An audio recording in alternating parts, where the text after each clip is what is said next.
Good evening. Clyde and Carroll are off tonight. It was a decisive, if not unexpected, win tonight in New Hampshire for Republican Mitt Romney.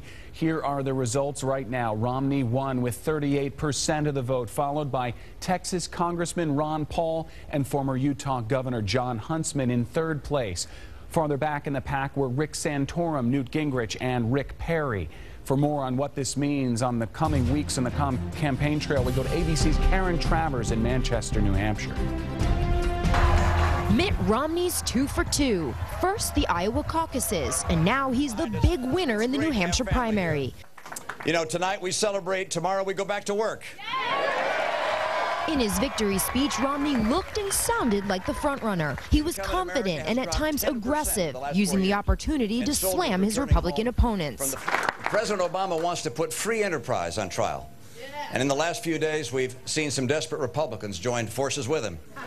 He was referring to the pile-on from his rivals who went after him for this comment on health care. I like being able to fire people who provide services to me. Romney's opponents took that as a golden opportunity to blast his work as the head of Bain Capital, a private investment firm that downsized companies.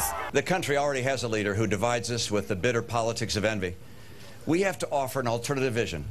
Almost half of today's voters identified themselves as independent. They were the key to Ron Paul's strong second-place finish. He won 31% of the independent vote. The intellectual revolution that's going on now to restore liberty in this country is well on its way, and there's no way they're going to stop the momentum that we have started. Jon Huntsman had a late-game surge, but he was only able to capture the bronze. His campaign says it's onward to South Carolina. Ladies and gentlemen, I think we're in the hunt. But the road ahead is much more difficult for him.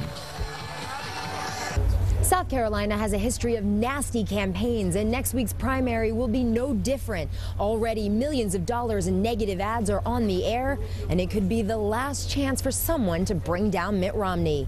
Karen Travers, ABC News, Manchester, New Hampshire.